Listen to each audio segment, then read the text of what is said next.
Palabras de fe. Reflexión diaria del Evangelio.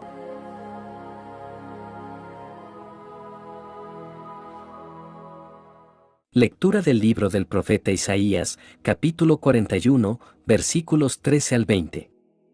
Yo, el Señor, te tengo asido por la diestra, y yo mismo, soy el que te ayuda. No temas, gusano de Jacob, descendiente de Israel, que soy yo, dice el Señor, el que te ayuda, tu Redentor, es el Dios de Israel. Mira. Te he convertido en rastrillo nuevo, de dientes dobles. Triturarás y pulverizarás los montes, convertirás en paja menuda las colinas. Las aventarás y se irán con el viento, y el torbellino las dispersará. Tú, en cambio, te regocijarás en el Señor, te gloriarás en el Dios de Israel. Los miserables y los pobres buscan agua, pero es en vano. Tienen la lengua reseca por la sed. Pero yo, el Señor, les daré una respuesta. Yo, el Dios de Israel, no los abandonaré. Haré que broten ríos en las cumbres áridas y fuentes en medio de los valles. Transformaré el desierto en estanque y el yermo en manantiales. Pondré en el desierto cedros, acacias, mirtos y olivos. Plantaré juncos en la estepa, cipreses, oyameles y olmos, para que todos vean y conozcan, adviertan y entiendan de una vez por todas que es la mano del Señor la que hace esto, que es el Señor de Israel, quien lo crea. Palabra de Dios.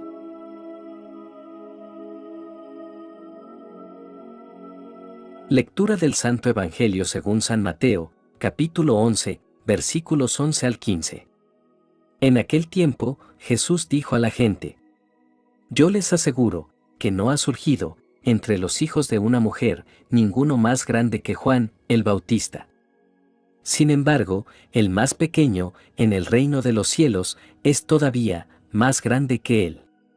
Desde los días de Juan, el Bautista, hasta ahora, el reino de los cielos exige esfuerzo, y los esforzados lo conquistarán. Porque todos los profetas y la ley profetizaron hasta Juan, y si quieren creerlo, él es Elías, el que habría de venir. El que tenga oídos, que oiga. Palabra del Señor.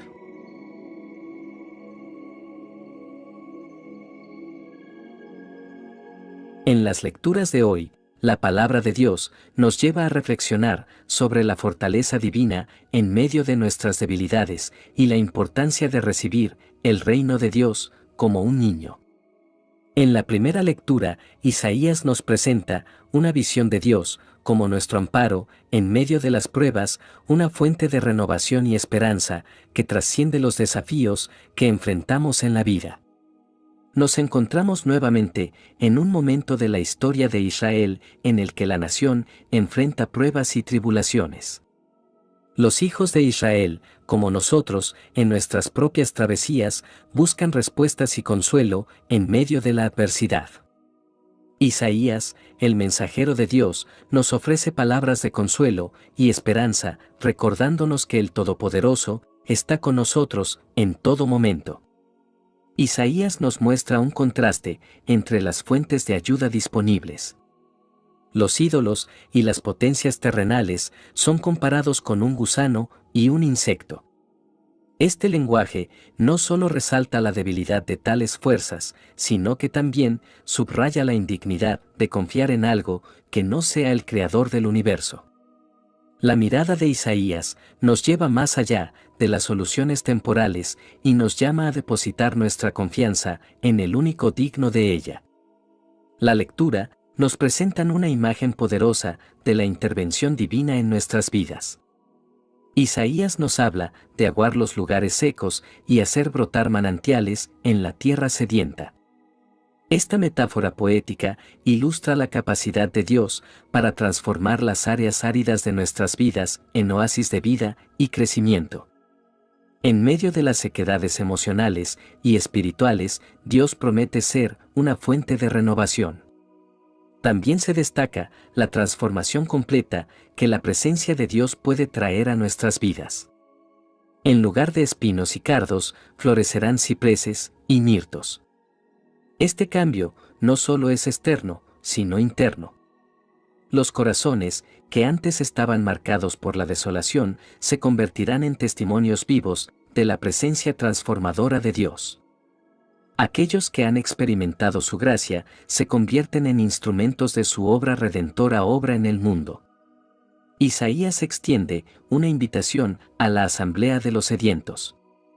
Aquellos que tienen sed, no solo de agua física, sino de consuelo espiritual, son llamados a acercarse.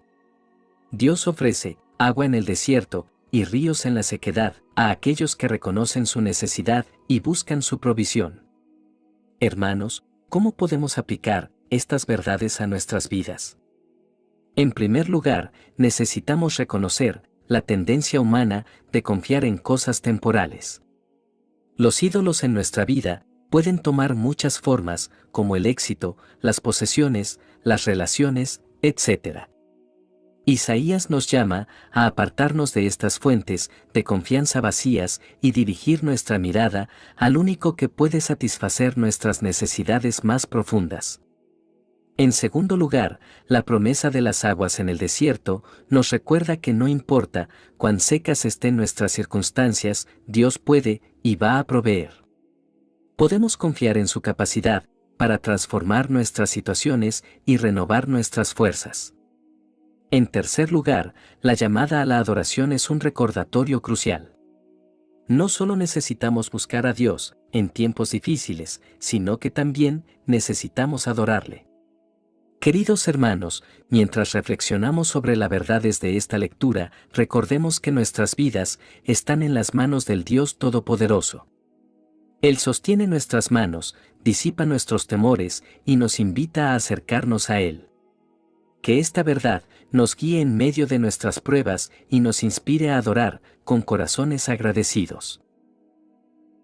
En el Evangelio de hoy, Jesús elogia a Juan el Bautista de una manera peculiar. Dice que entre los nacidos de mujer no ha surgido nadie mayor que Juan. Esta afirmación es extraordinaria, especialmente si consideramos que Jesús, en su afirmación, está hablando no solo de los profetas del Antiguo Testamento, sino de toda la humanidad. Jesús señala la singularidad de Juan el Bautista al afirmar que es más grande que cualquier otro hombre nacido de mujer. Esto no implica solo una grandeza profética, sino la posición única de Juan en la línea de la historia de la salvación. Juan es el precursor del Mesías, el que prepara el camino para la llegada del Salvador del mundo. Sin embargo, Jesús no solo destaca la grandeza de Juan, sino también su humildad. Afirma que el más pequeño en el reino de los cielos es más grande que él. Aquí, Jesús introduce una nueva dimensión, señalando que en el reino de Dios se valora de manera única la humildad y la aceptación de la gracia divina. La grandeza de Juan radica en su papel único en la historia de la redención, pero el reino de Dios trae consigo una transformación radical en la forma en que se mide la grandeza. No se trata solo de la posición o la reputación en la sociedad, sino de la actitud del corazón y la aceptación de la gracia divina. Aquellos que reconocen su necesidad de redención y se humillan delante de Dios son considerados grandes en el reino. Jesús continúa aludiendo a la obra del reino en el tiempo presente. Dice que desde los días de Juan el Bautista hasta ahora, el reino de los cielos sufre violencia y los violentos lo arrebatan. Esta afirmación es enigmática y ha llevado a diversas interpretaciones a lo largo de la historia. En un sentido, podría referirse a la intensa búsqueda y el deseo apasionado de aquellos que buscan entrar en el reino de Dios. Desde la predicación de Juan el Bautista hasta los días de Jesús, ha habido una búsqueda ferviente de la verdad y la llegada del Mesías. Aquellos que han comprendido la importancia de este tiempo, que han reconocido en Jesús al Salvador esperado, han buscado entrar en el reino con todo su ser. Jesús también destaca que los violentos lo arrebatan. Aquí, la violencia podría referirse a la intensidad y la pasión con la que algunas personas han respondido al mensaje del reino. Algunos, al darse cuenta de la oportunidad única de participar en el reino de Dios, han respondido con una urgencia que podría describirse como violenta. Han tomado el reino con fervor y decisión. Sin embargo, esta intensidad también ha llevado a la resistencia y la oposición. Aquellos que no están dispuestos a aceptar el cambio radical que implica el reino, que se aferran a sus propias ideas y agendas, pueden rechazar violentamente este mensaje transformador. Así, la violencia puede interpretarse en un sentido negativo, indicando la resistencia al cambio y la revelación divina. Jesús conecta este tema con la figura profética de Juan el Bautista, afirmando que todos los profetas y la ley profetizaron hasta Juan. Aquí, Jesús está señalando la culminación de la profecía en la figura de Juan, quien desempeña un papel único como el precursor del Mesías. La llegada de Jesús marca un momento crucial en la historia de la salvación. La profecía, que ha sido la guía y la luz para el pueblo de Dios, encuentra su cumplimiento en la persona de Jesucristo. El reino anunciado por los profetas ahora está presente en la persona de Jesús, y este es un tiempo crucial que requiere una respuesta seria y apasionada. Jesús continúa diciendo que si lo permiten, Juan el Bautista es el Elías que había de venir. Aquí, Jesús alude a una profecía del Antiguo Testamento que hablaba de la venida de Elías antes del día del Señor. Jesús sugiere que Juan el Bautista cumple esta función, preparando el camino para el Mesías. Esta afirmación enfatiza la exclusividad del mensaje de Juan y su conexión única con el cumplimiento de la profecía. En este tiempo especial de la presencia de Jesús en la tierra, Juan juega un papel único y significativo. Jesús concluye este evangelio con una llamada a la atención espiritual. La llamada a oír va más allá de la audición física. Jesús está invitando a una escucha espiritual, a una comprensión profunda de las verdades espirituales que está comunicando.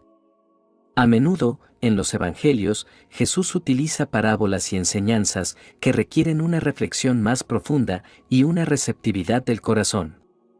Este pasaje del Evangelio nos invita a reflexionar sobre la singularidad de Juan el Bautista, la naturaleza del reino de Dios y nuestra respuesta a la presencia y el mensaje de Jesús.